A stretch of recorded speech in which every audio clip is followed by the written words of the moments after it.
dia, graça e paz para você que nos assiste pela internet. Hoje nós teremos a continuação da aula a respeito dos discursos de Jesus. E a aula para você que está assistindo está sendo presencial aqui na Igreja Metodista, mas a gente grava e coloca também no canal de YouTube da nossa igreja. E bom dia a todos vocês que estão aqui presencialmente. Graça e paz. Como vocês sabem, nós estamos estudando o ensino de Jesus nos evangelhos.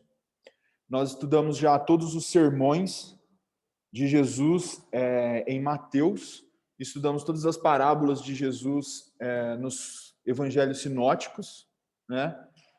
E agora nós estamos estudando os discursos de Jesus no evangelho de João. Os discursos de Jesus no evangelho de João são diferentes porque... Pronto. Os discursos de Jesus no Evangelho de João têm uma estrutura diferente, pessoal, dos sermões que a gente estudou lá em Mateus ou das parábolas. Por quê? Porque, como vocês já devem ter percebido, os discursos são um diálogo, né? Vocês viram isso já, né? Jesus faz alguma coisa, os fariseus se sentem provocados, falam alguma coisa e vem com uma retórica e Jesus responde e aí ele faz os seus discursos. Geralmente a estrutura é essa no Evangelho de João. E nós já estudamos aqui, então, 7 discursos, não, na verdade mais de 7, como você pode acompanhar aí na projeção. Já estudamos vários discursos e hoje nós chegamos no discurso de Jesus do Bom Pastor. É um trecho conhecido que a gente já escutou a respeito dele e a gente vai dar uma estudada um pouco mais aprofundada hoje. Beleza? Alguma pergunta sobre isso, sobre as aulas, sobre estrutura, essas coisas? Então, abram suas Bíblias. Vou fazer uma oração antes para a gente começar, né? Senhor Jesus, nós te louvamos e te damos graças nessa manhã, nesse dia que o Senhor fez. Nós te agradecemos pelas tuas misericórdias que se renovaram, Pai. E nós pedimos que o Senhor nos abençoe, abrindo nosso entendimento, nosso discernimento, Pai, para nós escutarmos a tua voz, para nós enxergarmos, Senhor Deus, a tua vontade para a nossa vida dentro desse texto bíblico maravilhoso que o Senhor nos entregou. Nós te louvamos, em nome de Jesus oramos. Amém. Abre aí João, capítulo 10. Nós vamos ler do versículo 1 até o versículo 18. O discurso sobre o bom pastor.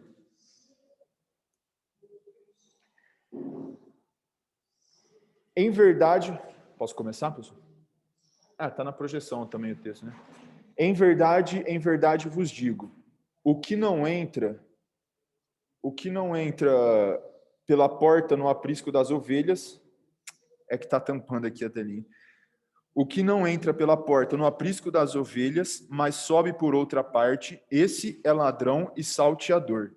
Aquele, porém, que entra pela porta, esse é o pastor das ovelhas. Para este, o porteiro abre, as ovelhas ouvem a sua voz, ele chama pelo nome as suas próprias ovelhas e as conduz para fora.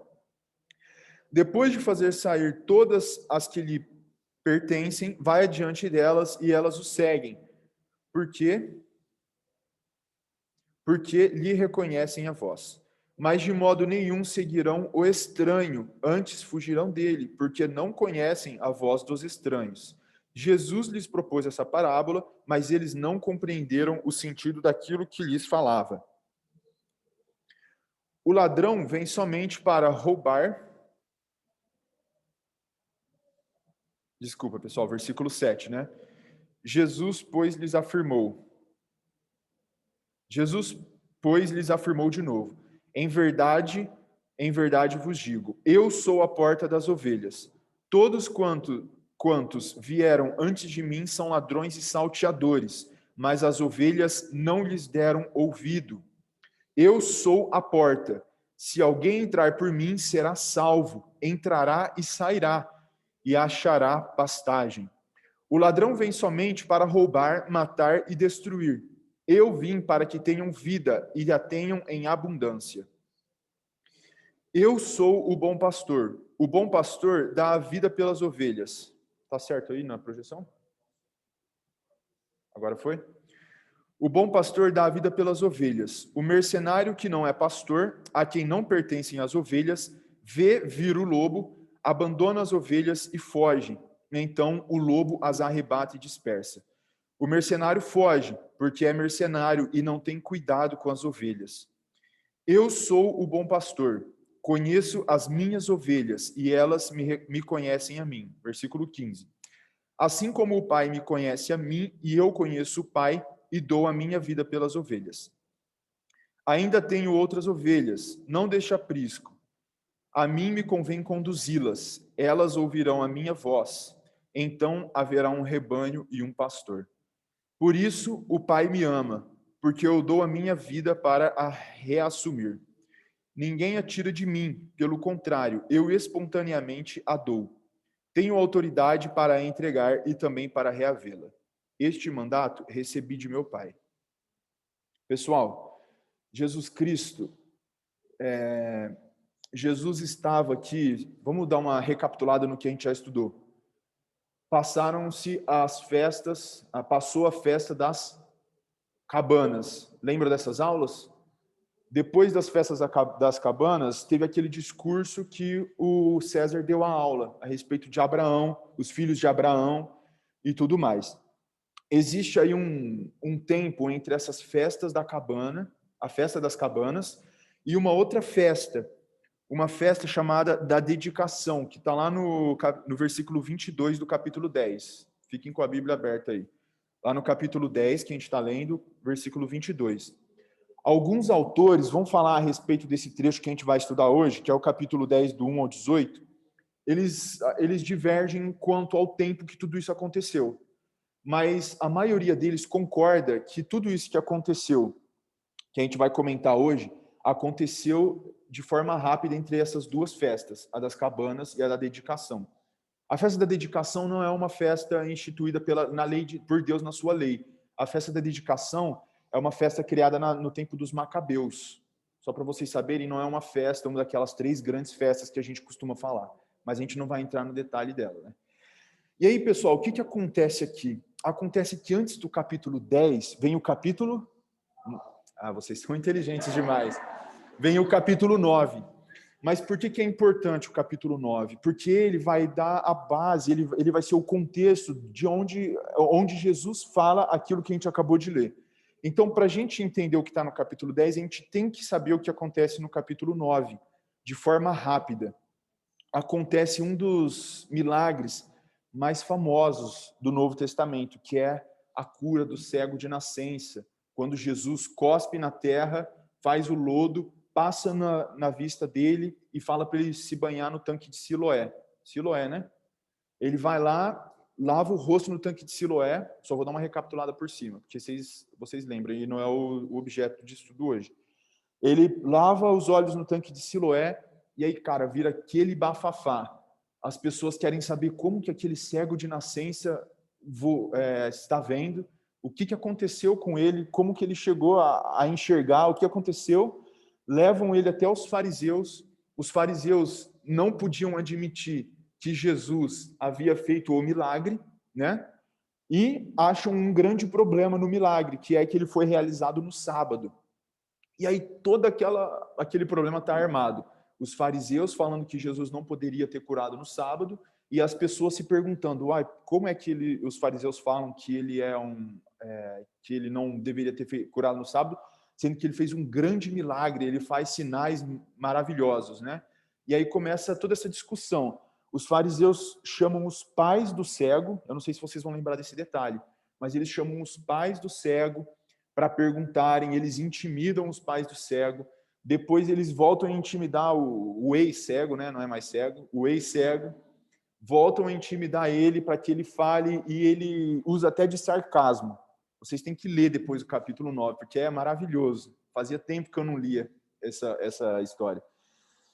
E o que acontece é que nos versículos finais do capítulo 9, pessoal, Jesus ficou sabendo que os fariseus tinham expulsado esse cego da sinagoga, porque ele estava falando que Jesus havia feito esse milagre, e eles perguntavam, mas quem é ele? De onde é? Eu não sei de onde ele é, não sei de onde ele vem, eu só sei que ele me curou. Ele fala assim. E aí Jesus vai até o cego, e Jesus chega no cego, que era um homem pobre, que era um homem jogado à marginalidade por causa da sua deficiência, não conseguia fazer nada. E Jesus chega nesse cego e fala as seguintes palavras: crês tu no Filho do Homem?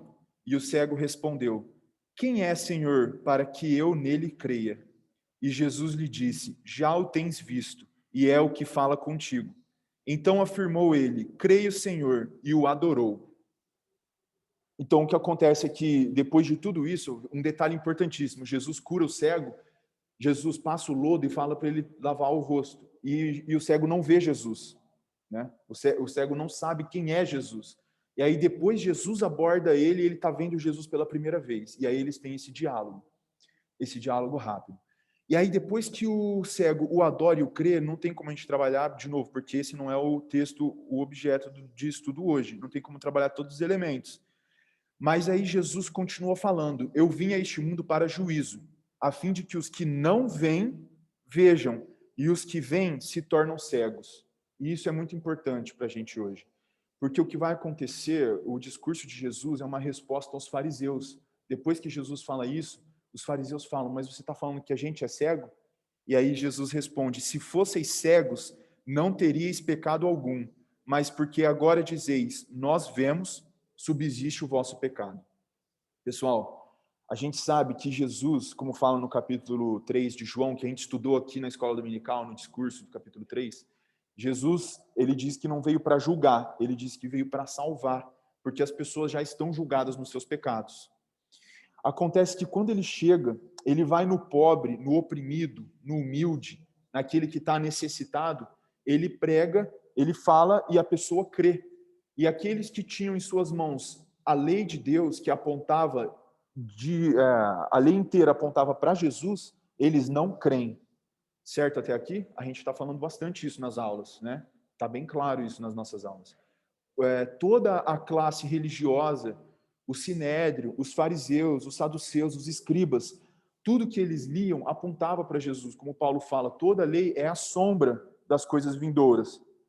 E eles não creem, eles não podem admitir que Jesus é o Cristo. E pessoas simples, e muito pobres, e doentes, são libertas e creem em Jesus. Por isso que ele fala que eu vim a este mundo,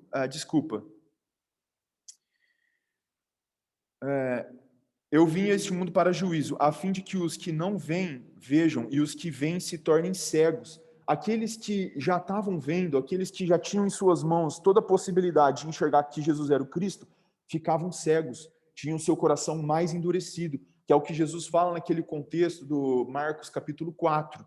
A quem tem, vai ser dado mais, né? E quem não tem, vai ser tirado mais ainda. E aí a gente pensa, nossa, que injusto, né?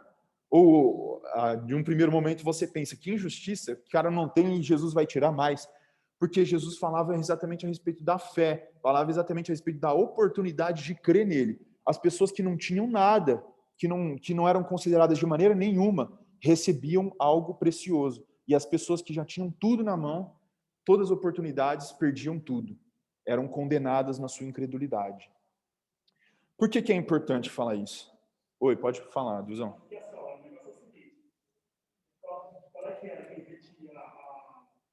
A lei nas mãos. É o tal do tudo lhe é lícito, mas nem tudo lhe convém. Então, quer dizer, para eles era muito lícito distorcer toda a lei, toda a palavra, né?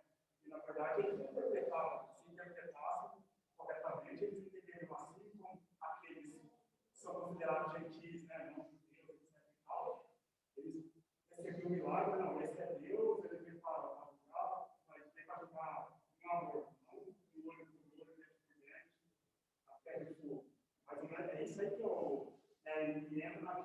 E a gente vai falar sobre isso. A gente vai falar. Esse texto fala que Jesus vai comparar esses homens a mercenários que não cuidam de verdade do rebanho.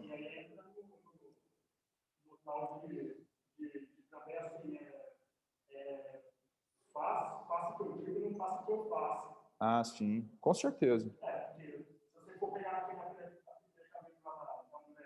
sim. Você acha que no meio deles eles não podem fazer aquilo, eles não geral também? Sim.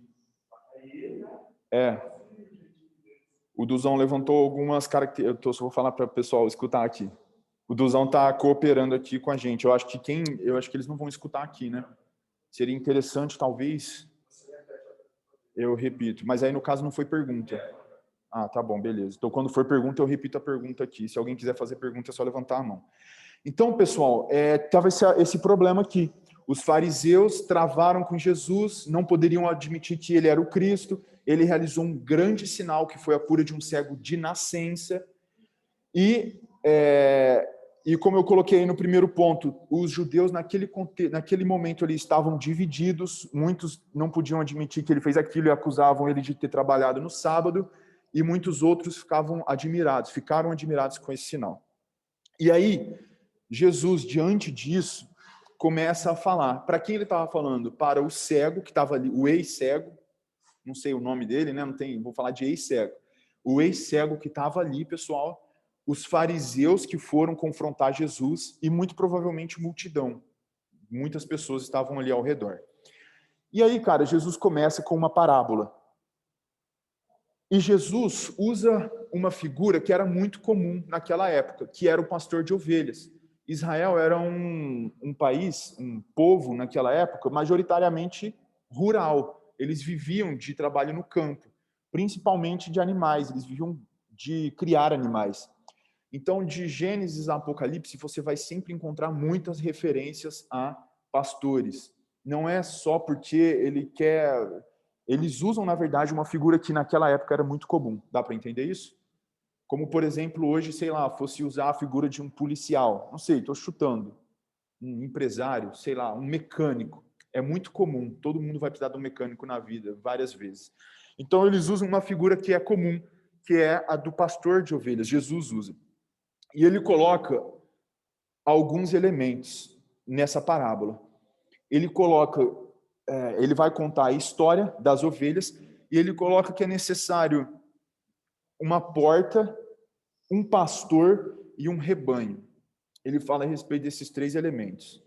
Se a gente for abrir nesses trechos bíblicos, principalmente, por isso que eu destaquei aí, Ezequiel capítulo 34, você vai ver como que, na verdade, e você pode observar aí que são só trechos do Antigo Testamento, você vai observar nesses trechos não só Deus falando através de seus homens sobre o pastoreio de Israel, que o nosso Deus é o pastor de Israel, mas também ele vai falar sobre o Cristo, que haveria de vir como o pastor, como o bom pastor do povo de Israel.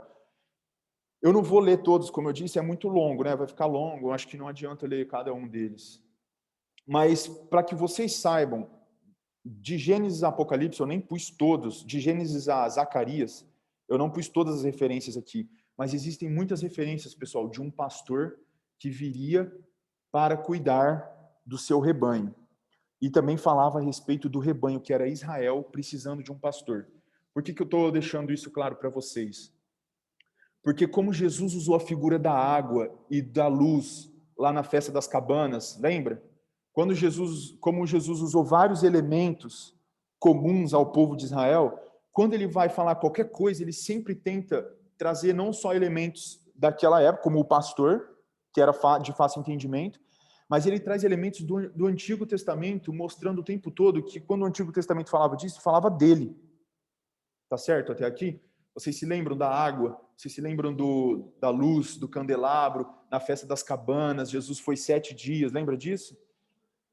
O que isso significava? Tudo isso apontava para o próprio Cristo. Por isso que ele falou lá, eu sou a água, quem tem sede vem a mim e beba. Ou então, eu sou a luz do mundo. E aí é por isso que ele está falando aqui. E ele vai comparar ele mesmo à figura do pastor. Então eu vou fazer o seguinte, eu vou ler esses versículos do 1 ao 6 com vocês, só porque a gente leu de uma vez, eu gosto de retomar os versículos, tá? Então pega aí na sua Bíblia, de 1 a 6, a gente vai ler junto rapidinho. Em verdade vos digo, o que não entra pela porta do aprisco das ovelhas, mas sobe por outra parte, esse é o ladrão e salteador. Aquele, porém, que entra pela porta, esse é o pastor das ovelhas. Para este, o porteiro abre, as ovelhas ouvem a sua voz, ele chama pelo nome as suas próprias ovelhas e as conduz para fora. Até aqui, ele não está falando algo para os judeus que é muito impressionante. Ele está falando algo que é do dia a dia. Percebe? Ele está narrando só algo. Ele não colocou elementos transcendentes, espirituais. Ele não falou nada a respeito disso. Ele está colocando um negócio que acontecia na época. Versículo 4. Depois de fazer sair todas as que lhe pertencem, vai adiante delas, e elas o seguem, porque lhe reconhecem a voz. Mas de modo nenhum seguirão o estranho, antes fugirão dele, porque não conhecem a voz dos estranhos. Então, pessoal, de novo, ele colocou aqui um elemento comum e ele colocou esses 3 elementos. Existe uma porta por onde se entra, existe um pastor que chama e existe um rebanho, as ovelhas que reconhecem a voz desse pastor. A gente, quando vai pregar e pega esse texto, de cara a gente já começa a fazer as analogias, né? Só que o ideal é você pegar a explicação de Jesus. E nesse texto, especificamente, a gente não precisa ir tão a fundo na interpretação, porque Jesus vai explicar daqui a pouquinho. Nos próximos versículos, Jesus já explica, titi por titi, o que ele queria dizer. Tá entendendo? Eu estou dizendo isso porque, às vezes, você pega um texto e fica já começando a tirar conclusões que talvez sejam erradas, e você só precisava dar mais uma lida para saber exatamente o que Jesus queria dizer. E o que Jesus queria dizer, dos versículos 7 ao 18 que a gente leu, ele vai explicar cada um desses 3 elementos. O que é a porta, o quem é o pastor e o que é o rebanho. Tá? Vamos dar uma olhada nesses 3 elementos? No versículo 7 ele começa a falar da porta, e ele vai falar do 7 ao 11. Acho que eu não pulei nada aqui. Ele vai falar do 7 ao 10, desculpa. Do 7 ao 10 ele vai falar a respeito da porta. E o que ele fala? Ele fala, sem muitos rodeios, que ele é a porta do aprisco. E ele coloca 2 elementos, galera. Ele coloca a porta e ele coloca os ladrões. Os ladrões não entram pela porta. O que os ladrões fazem? Eles pulam a cerca para tentar roubar. E Jesus, que é a porta, é o único caminho. Jesus está colocando aqui a sua autoridade como filho de Deus. E ele faz isso, parece que conforme o Evangelho de João vai passando, ele vai fazendo de forma cada vez mais clara, né? Ele vai cada vez maquiando menos, ele fala de cada vez de forma mais direta isso. E conforme você vai lendo, você vai percebendo que cada vez mais a situação de Jesus fica ruim, as pessoas querem matar Jesus. Já quiseram lá no final no sermão que o irmão César fez, e agora aqui também eles vão querer matar Jesus mais para frente. O que acontece, pessoal? Quando Jesus vem e fala, do versículo 7, eu sou a porta das ovelhas, ele vai explicar aquilo que ele contou anteriormente, ele está falando para os judeus que nesse aprisco de rebanho, que é um lugar onde as ovelhas estão, para você entrar para pegar elas, não tem uma outra porta a não ser Jesus. Ele está falando que é a única maneira de você entrar nisso. Ele está colocando aqui a sua autoridade como o único caminho até Deus. Que nenhum outro caminho existe, que só tem como entrar e para esse rebanho através dele. Mas ele alerta, ele coloca a porta como um elemento também. Olha no versículo 8. Acompanha aí comigo. Todos quantos vieram antes de mim... Opa, tem que ficar na câmera aqui. Todos quantos vieram antes de mim são ladrões e salteadores, mas as ovelhas não lhes deram ouvido. Lembra que ele está falando para o ex-cego? E lembra que ele está falando para os fariseus? Quando ele fala todos quanto vieram antes de mim, ele não se refere a todos os homens de Deus que estavam antes dele. Ele se refere exatamente a homens que tentavam entrar no aprisco, obrigado, Zenaide, que tentavam entrar no aprisco com outra intenção que não a que ele tem, que é de cuidar das ovelhas. Então ele coloca um elemento da porteira, da porta. O elemento da porta, que ele é a porta. Aqueles homens que têm más intenções, os que vieram antes de mim, eles são ladrões e salteadores, eles pulam. Olha o que ele fala no versículo 9 de forma muito clara. Se alguém entrar por mim, será salvo. Entrará e sairá e achará pastagem. Quando ele usa essa figura de linguagem da pastagem para um povo que vivia de vivia de criação de animais, a pastagem era algo muito bom para eles. Concorda? E eu não sei se vocês já viram uma pastagem bem verdinha para os bichos comerem, já devem ter visto, né? É algo maravilhoso para o cara, para o produtor rural. A seca é terrível para ele, mata ele. Então a pastagem é algo precioso. A pastagem é algo precioso para o criador de animais. Por isso que fala naquele salmo, né? Oi, pode falar.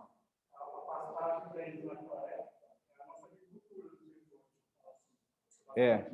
Não, na verdade é a pastagem no dia de hoje, né? Porque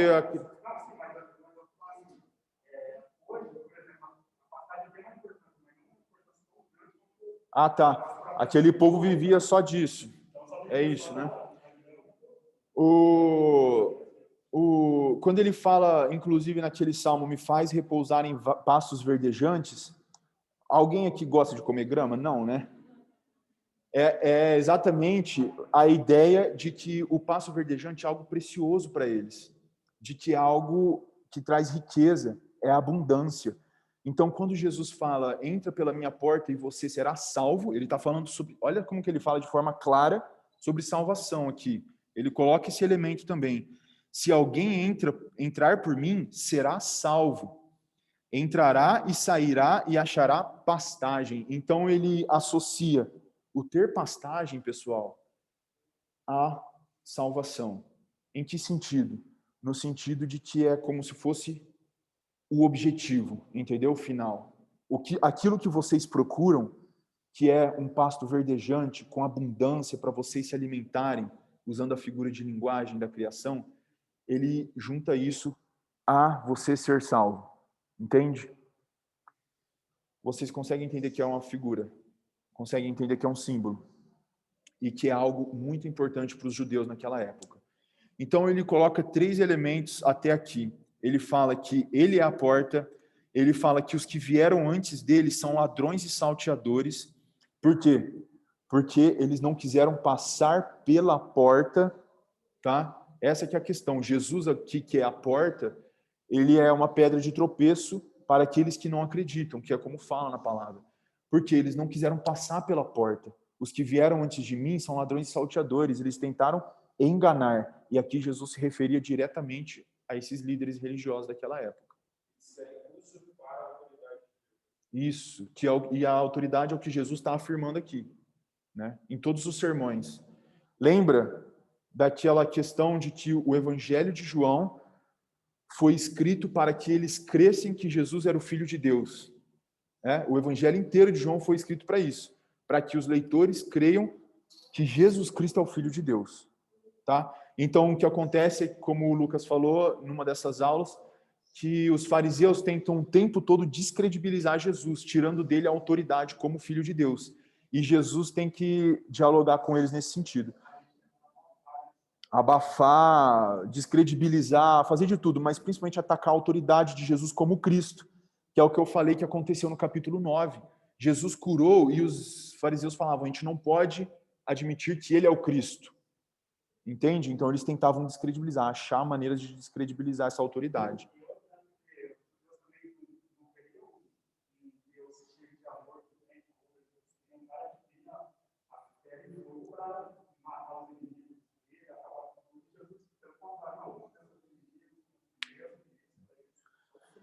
Sim. E vocês percebem também que um ladrão, um usurpador, nunca vai entrar num curral, num aprisco, alguma coisa assim, pela porteira, pela porta da frente, que é onde geralmente tá ali os cachorros, o dono tá ali perto e não sei o que tem, o porteiro, ele vai falar mais para frente aqui do porteiro. Ele tem que tentar de outras maneiras. Mas a porta, nesse caso aqui, nessa figura, é Jesus, é a única maneira de acessar o rebanho. Estão entendendo? E vamos continuar então. Desculpa, versículo 10. O ladrão vem somente para roubar, matar e destruir. Estou na câmera? Estou. Eu vim para que tenham vida e a tenham em abundância. Pessoal, eu achei interessante a leitura desse texto, porque nos outros que eu dei, Jesus não usava assim de forma muito clara ele não falava de cara já, né? Que ele veio trazer a salvação, que ele tem a pastagem verde, ele veio trazer salvação e já falou de cara que diante dos fariseus ele já falou, como está no versículo 10, para que tenham vida e vida em abundância. De novo, associando a essa ideia de pastagem, de prosperidade no sentido imaterial, né? No sentido salvação. A salvação, a vida em abundância, vocês vão ter em quem? Vocês vão ter somente em Cristo. Todos os salteadores querem te enganar. Cristo não. Cristo é a única maneira. Tá certo? Até aqui?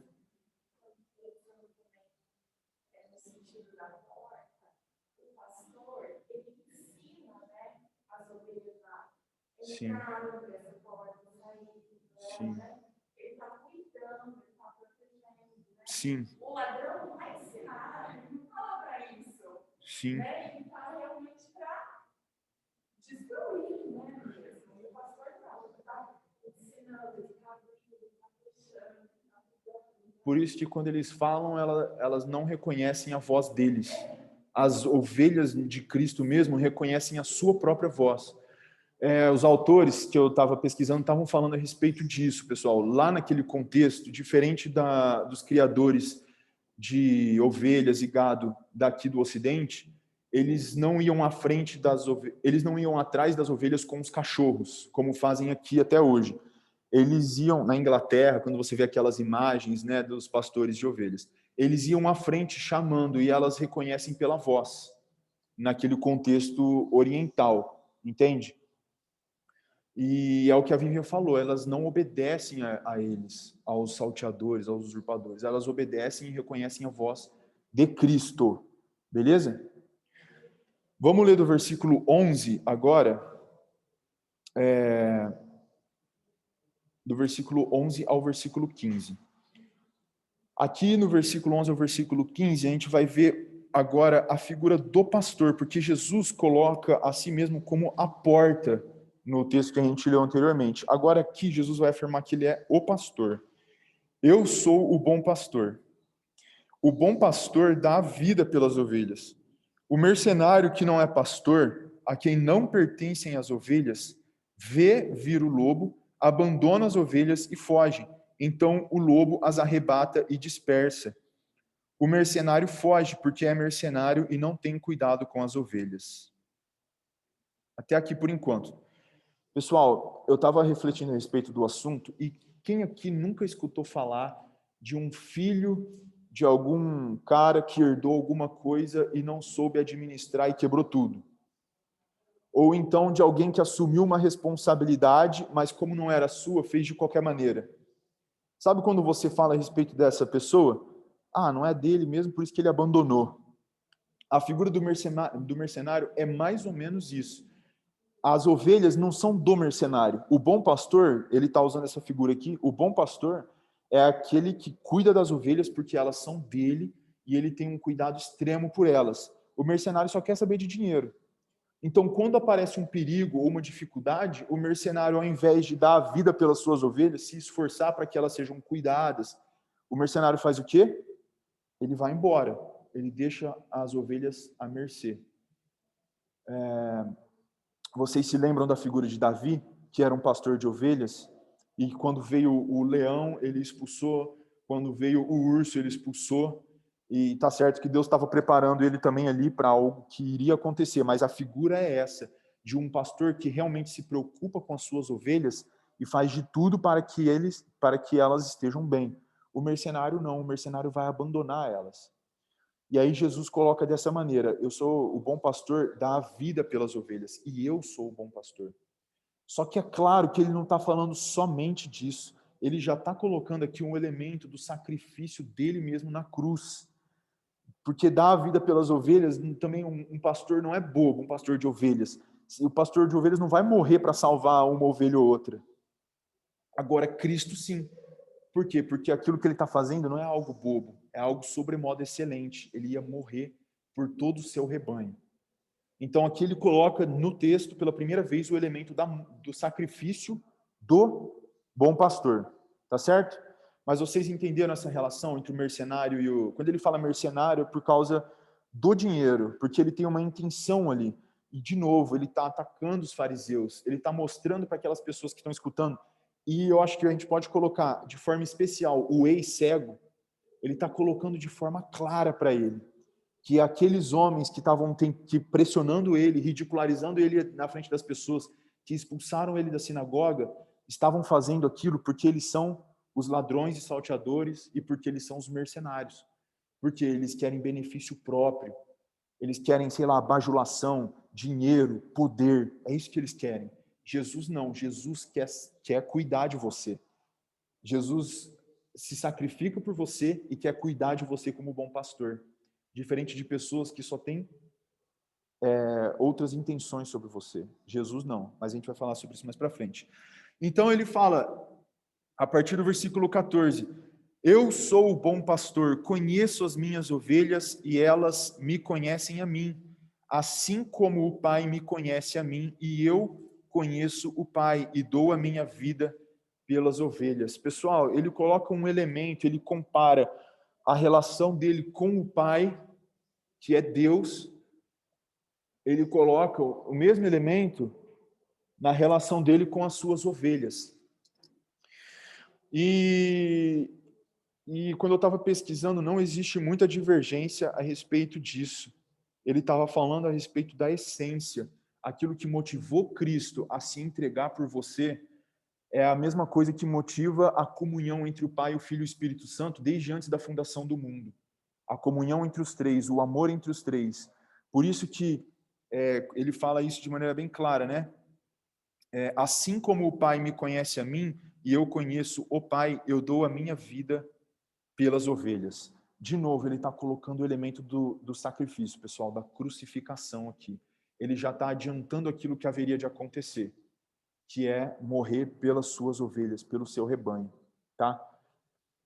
Ele faz tudo isso de maneira muito junta, ao mesmo tempo em que ele consegue acusar aqueles falsos pastores, aqueles homens que estavam ali para saquear, ele também coloca a preocupação dele como quem cuida de nós, como seu rebanho, e ao mesmo tempo ele já está colocando os elementos do seu sacrifício. Por que eu estou falando dessa questão do sacrifício? Porque por mais que um pastor, de novo, vou repetir isso, por mais que um pastor naquela época cuidasse de suas ovelhas com todo o zelo possível, um pastor não vai morrer por causa das suas ovelhas, de algumas ovelhas, na realidade. Só que Jesus não, Jesus morre e Jesus ressuscita depois, e a gente sabe como que é a história. Mas Jesus já estava afirmando isso que haveria de acontecer. Tá bom? Até aqui? Então, esse elemento aqui, quando ele coloca, assim como o Pai me conhece a mim, e os fariseus sabiam a quem ele se referia, quando ele falava sobre o Pai. Eles sabiam, mas não admitiam que era a respeito de Deus. E tentavam ridicularizar Jesus ou descredibilizar Jesus, porque Jesus se dizia ser filho de Deus e o próprio Deus. Então, eles sabiam, quando Jesus falava Pai, eles sabiam que Jesus está falando de Deus, tá? Assim como o Pai me conhece a mim e eu conheço o Pai e dou a minha vida pelas minhas ovelhas. Vocês têm que lembrar desse elemento. Eu vou ler lá para vocês, 1 João 3,16, rapidamente. Nem precisa abrir se vocês não quiserem. Eu vou ler só esse texto, pessoal. Tem vários outros textos para falar a respeito disso. Mas é um texto que eu quis relacionar. Nisto conhecemos o amor, que Cristo deu a sua vida por nós e devemos dar nossa vida pelos irmãos. Pessoal, o amor, que é a essência de Deus, a gente conhece dessa maneira, reconhecendo que Jesus Cristo deu a vida por nós, como o bom pastor dá a vida pelas suas ovelhas, que a gente está falando lá em João, e assim nós também damos a nossa vida a Ele e por Ele. Tá entendido até aqui? Alguma pergunta? Alguma adição aí? Alguém? Pode continuar? A gente já está partindo para o final. A gente vai falar agora sobre o rebanho. A gente falou sobre a porta, a gente falou sobre o pastor, que Jesus usa, e agora Jesus vai falar sobre o rebanho. Jesus está falando para judeus que acreditavam que a revelação do Messias seria somente para judeus, que não entendiam a lei, e mesmo as inúmeras referências da lei de Deus que indicavam que Jesus viria para os gentios também, tá? E aí eu coloquei para vocês Isaías 56, do versículo 3 ao 8. Não tem como ler tudo agora, ou pode ler tudo agora. O que vocês acham? O que vocês acham? Dá para ler? Rapidinho? Vamos ler então Isaías. Abram todo mundo aí comigo. São poucos versículos, na verdade, gente. Isaías, capítulo 56.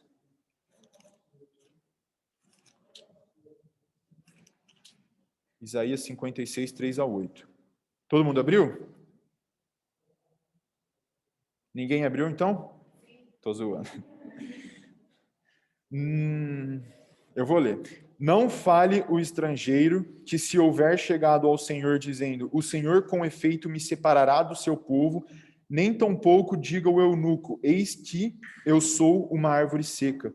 Porque assim diz o Senhor: aos eunucos que guardam os meus sábados, escolhem aquilo que me agrada e abraçam a minha aliança.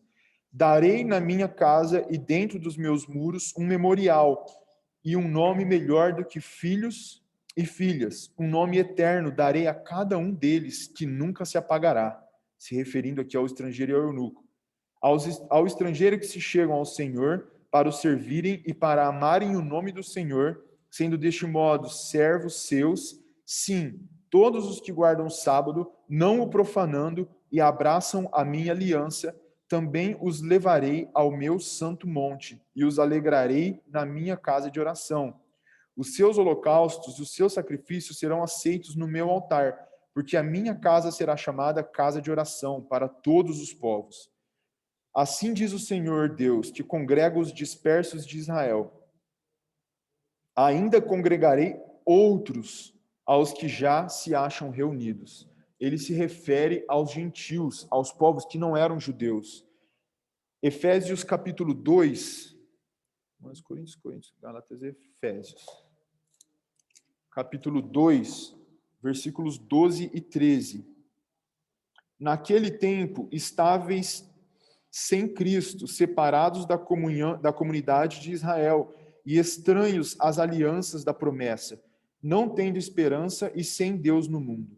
Pessoal, aquela missão de Israel abençoar as nações estava se completando em Jesus Cristo. Então, Jesus Cristo viria para abençoar todas as nações. Por que eu estou falando isso? Porque a gente vai ler agora no versículo 16 o seguinte, lá do João 10. Ainda tenho outras ovelhas, não deste aprisco, ele se referia ao povo de Israel. A mim me convém conduzi-las. Elas ouvirão a minha voz, que é o que ele fala lá quando ele vai falar sobre a porta, que os ladrões falam, mas elas não reconhecem a voz deles, que é o que a Vivian falou, certo? Elas ouvirão a minha voz, então haverá um rebanho e um pastor. E ele está falando aqui de se concretizar, de se completar, de se realizar aquilo para o qual ele veio, morrer, ressuscitar, e ele, o Cristo, cabeça de todas as coisas, o cabeça da igreja, criar esta igreja, formada não só por eles, judeus, mas também por gentios. Por isso que eu coloquei 1 Coríntios capítulo 12 só como uma referência, que ele fala das partes do corpo e que ele é o cabeça, só para a gente lembrar disso. Que ele faz um povo, ele cria um povo, mas um rebanho, desculpa, ele cria um rebanho e vai fazer parte desse rebanho ovelhas que não eram do aprisco de Israel, né? Eu não vou entrar nesse mérito, porque o Lucas já falou bastante aqui, né?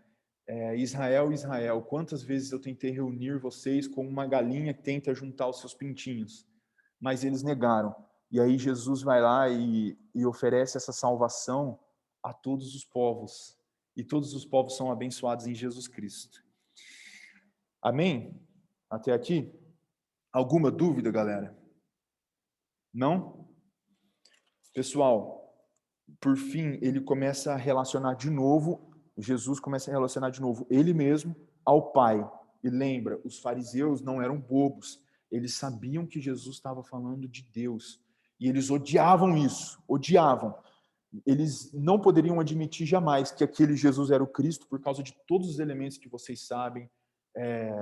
Pobre, fazendo todos aqueles milagres, não queriam admitir que Jesus era o Cristo e odiavam o fato de que Jesus falava que ele vinha da parte de Deus e que ele era um com Deus, com o Pai. Tá bom? E aí o que ele fala aqui no versículo 16? Acompanhe aí comigo. No 17, desculpa. Por isso o Pai me ama, porque eu dou a minha vida para a reassumir. Ele já estava falando de novo do quê? Da sua morte, tá? Ninguém a tira de mim, pelo contrário, eu espontaneamente a dou. Tenho autoridade para a entregar e também para reavê-la.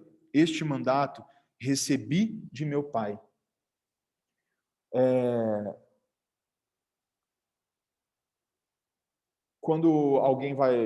Se você cometer algum crime, a polícia não pode bater na sua casa de madrugada, vocês sabem disso, né? Mas eles têm um mandado. Eles têm um mandado. Quem dá o mandado a eles é alguém que tem uma autoridade maior, correto? Você não pode fazer alguma coisa, né? O Lucas, que é professor, não pode fazer alguma coisa na escola sem que alguém de maior autoridade permita. Tem todas aquelas regras lá. E aí por aí vai ser sempre assim na nossa vida. E da mesma maneira, Deus não somente permitiu, mas na verdade Deus ordenou que Jesus entregasse a sua vida. Quando Jesus está lá orando e ele transpira sangue ou chora sangue? Transpira sangue, ele pede para que Deus afastasse dele aquele cálice, o cálice da morte e ressurreição, mas que acima de tudo fosse feita a vontade do Pai. E por que eu estou falando isso, pessoal? Porque os judeus já estavam tentando há algum tempo matar Jesus. E Jesus saía, e Jesus conseguia sair, e Jesus dava um jeito, porque não era a hora. Quando você vai ler os sinóticos, eles falam exatamente isso, ainda não é a hora, né? Então ele sempre saía e continuava o ministério dele e tudo mais. Por quê? Porque o único que poderia realmente matar Jesus era o próprio Pai, era Deus com sua permissão. E Jesus fala isso aqui. Ninguém a tira de mim, pelo contrário, eu espontaneamente a dou. Ele está falando do seu sacrifício pelo rebanho, pelas ovelhas.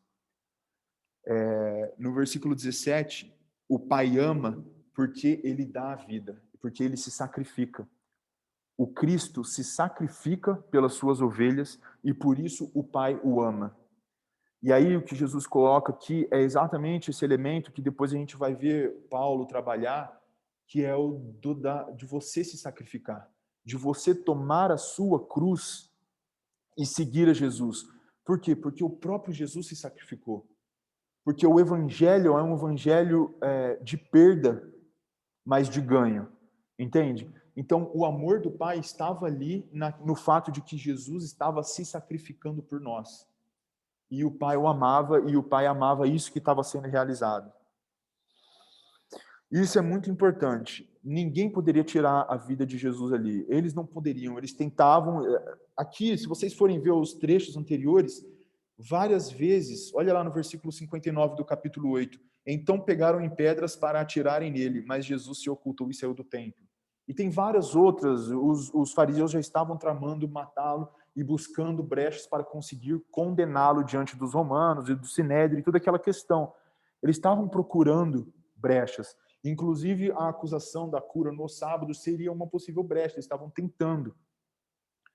Mas não acontecia. Por quê? Porque isso estava na mão de Jesus. Jesus precisava cumprir o seu tempo aqui, a sua missão aqui, e aí sim ele seria entregue. Mas ele já estava colocando o elemento do sacrifício. Nesse texto, o bom pastor precisa se sacrificar pelas suas ovelhas. Ele estava colocando o elemento de que ele se sacrificaria e que ele morreria. Tem como eu tirar isso aqui daqui, cara? Porque senão eu não vou conseguir ler, né? Ah, tá. Olha que facilidade. Aí, valeu. Pessoal, o centro desse texto, o objeto central que eu quero que vocês guardem quando vocês ouvirem sobre sobre o discurso do bom pastor é a seguinte: como nos outros que eu dei também, eu não estou conseguindo fugir muito disso nesses textos, que Jesus é o Cristo. Entendeu? Como assim, Carlos? Como João foi escrito para que vocês creiam que Jesus é o Filho de Deus, Tudo dentro dele vai apontar para isso. E ele pega elementos, ele trabalha algumas coisas, mas geralmente leva para isso. E nesse caso aqui, ele pega um elemento muito importante deles, dos israelitas, e ele fala: eu sou o bom pastor. E ele pega e associa isso a Deus, entende? Não fica só no bom pastor que cuida das ovelhas, é lógico, a gente sabe.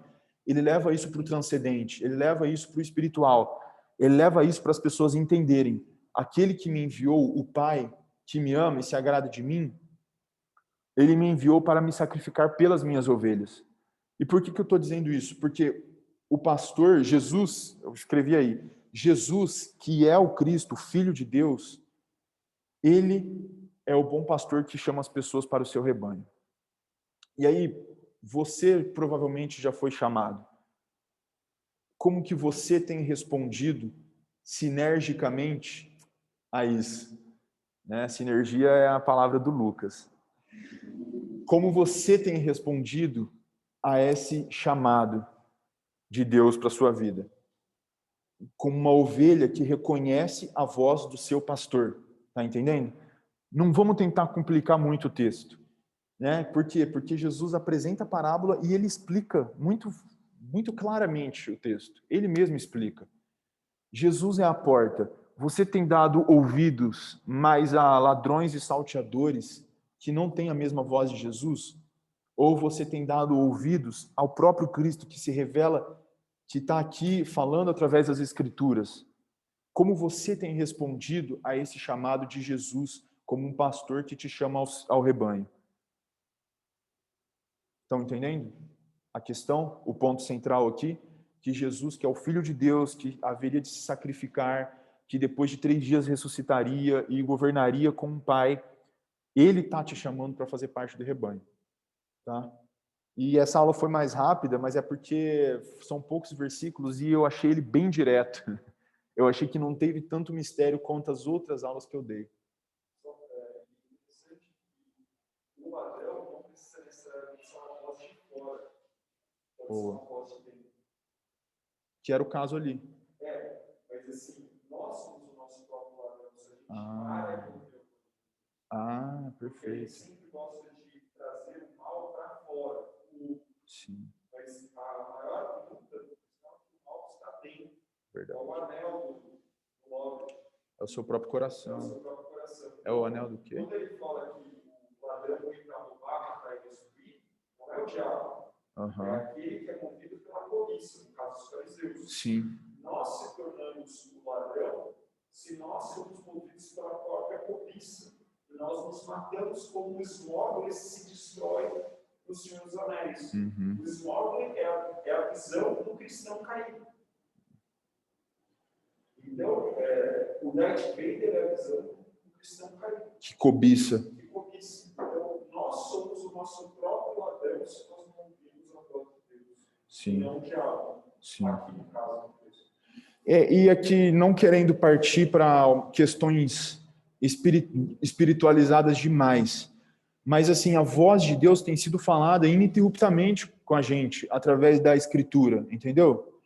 Né? Tem sido falado aqui, cara, sem parar, não só na escola dominical, mas na célula, no culto, na sua vida pessoal, buscando ao Senhor. Agora, você precisa fazer isso, né? Precisa jogar o anel no fogo, precisa destruir, precisa se desvencilhar. Você precisa vigiar também. Eu nunca consigo desassociar tudo que eu vou falar daquele sermão 25, daquele mês que a gente falou sobre a fé operante. Lembra daquele mês? Por quê? Porque Jesus está alertando, no fim dos o fim dos tempos vai chegar, vai ser dessa maneira. E o que a gente tem que fazer? Vigiar. Vigiar como as virgens prudentes, vigiar como os caras que ajudavam os pobres e vigiar como os caras que multiplicam os talentos. Né?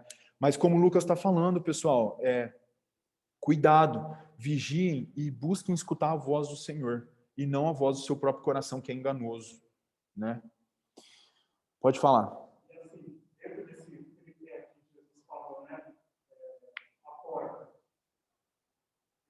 O pastor e as ovelhas, o que ele está querendo dizer com tudo isso? Eu sou o sustento. Eu sou o sustento da vida de vocês. Sou eu que vou sustentar para vocês na vida eterna. Eu vou para o Pai, vou preparar uma morada para vocês. Fala aí, então, quer dizer, eu sou o caminho, a verdade. E o que ele fala para as ovelhas, e o que ele fala para as pessoas existem pastos verdejantes e existe salvação. E como você chega até ela? Através de mim, que sou a porta, né? Que ele fala lá no começo. Mais alguma coisa, gente, que eu possa ter esquecido? Alguém quer me ajudar? Pessoal, portanto, eu cheguei a essa conclusão do segundo ponto aí, pensando a respeito do assunto, galera. Quando você busca ouvir a voz de Cristo, e quando você é um cristão verdadeiro, você consegue discernir, se você está vigiando, a voz de um ladrão. Você consegue discernir. E como que a gente discerne? Através da doutrina, da palavra. Entendeu? É muito importante isso. Para que vocês não sejam enganados. Tá bom? Encerramos por aqui. Amém? Vamos fazer uma oração então para encerrar? Senhor, nosso Deus, nós te louvamos e te exaltamos, Pai. E nós te agradecemos, Jesus, porque quando nós estávamos perdidos nos nossos pecados, o Senhor, com a tua infinita misericórdia e com a tua graça, nos alcançou e nos chamou, Senhor Deus, como um pastor que chama suas ovelhas. Nós pedimos misericórdia, ajuda, Pai, a começar de nós, nos ajuda a vigiar, Senhor, nos ajuda a perseverar, nos ajuda a buscar escutar a sua voz, porque nós não queremos ser enganados. Pai, nós queremos sim brilhar a tua luz, levar outras pessoas a passarem pela porta. Nós queremos sim, Jesus, sermos pastoreados por ti.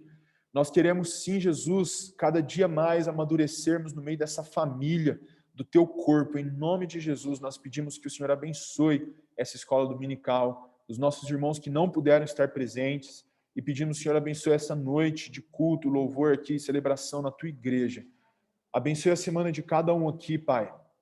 Que nessa semana eles não se esqueçam de que o Senhor é o bom pastor que zela pelas suas ovelhas, que morreu, sacrificou a si mesmo e ressuscitou para nos dar vida em abundância. Em nome de Jesus é que nós oramos. Amém e amém. Somos mais que vencedores por intermédio de Jesus Cristo. Amém. Obrigado, pessoal.